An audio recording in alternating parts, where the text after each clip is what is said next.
বাসায় গেস্ট আসছে, তো আমার টুকিটাকি কিছু বাজার লাগবে, আর মাংস তো বাসায় ছিলই না। তো মাংস আর কিছু হালকা পাতলা যে বাজারগুলো লাগে সে বাজারগুলো নিয়ে আসছে। আচ্ছা, এই ভিডিওটা কিন্তু আরো কয়েকদিন আগের ভিডিও, তো এডিট করার জন্য আসলে ভিডিওটা পোস্ট করা হয়নি। তো যাই হোক, এখানে অনেকগুলো মাংস নিয়েছে। মুরগির মাংসটা এটা একটা বড় ধরনের, কি বলে এটাকে, ওই যে খাসি মুরগি, অনেক বড় শক্ত শক্ত যে মুরগিটা থাকে সেটা, একটা মুরগি মানে এতগুলো মাংস হয়েছে। তো অনেক বড় সাইজের একটা মুরগি নিয়ে আসছে, আর মুরগির ভিতরে না অনেক বড় বড় অনেকগুলো ডিম হয়েছে। মাংসটা একেবারে কেটেই নিয়ে আসছে, তারপরও কিছু কিছু পিস একদম মানে একটু উল্টাপাল্টা বাজার থেকে নিয়ে আসলে যেরকম হয় আর কি, কাটার চেষ্টা করছিল আপু, কিন্তু এত শক্ত মাংস কোনোভাবে আসলে হাড়গুলো কাটা যাচ্ছিল না, খুবই শক্ত। আর এই তো এই লেগ পিসটা না কেটে আস্তই নিয়ে আসছে, কিন্তু এটা এত বড় লেগ পিস আর এটা কাটারও কোনো উপায় নেই। তো যাই হোক, এই যে অনেকগুলো মাংস হয়েছে, এখানে প্রায় একটা মুরগিতেই 7-8 কেজি মাংস হয়েছে। অনেক বড় পিস, অনেক বড়।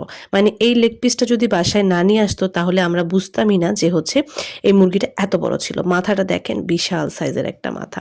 তো যাই হোক, আজকে এগুলো রান্না বান্না করব, সবকিছু ডিটেলস কিন্তু আপনাদের সাথে শেয়ার করব।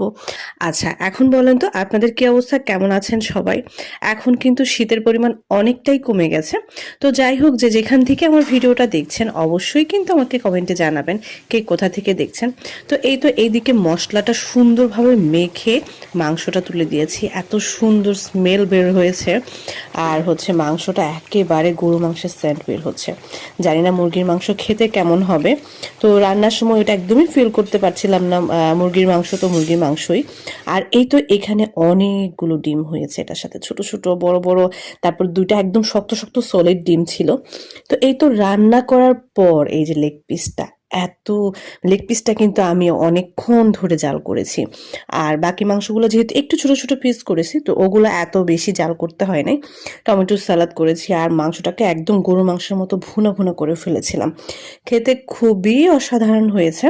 মাংসটা এত সুন্দর ভুনা ভুনা হয়েছে, মনে হচ্ছিল যে গরুর মাংস রান্না করার পর যে ঝুরা ঝুরা হয়ে যায় না, যে যেরকম টেস্ট পাওয়া যায়, অনেক বেশি তেল, অনেক বেশি মশলাদার, ঠিক ওরকম একটা ফিল হচ্ছিল।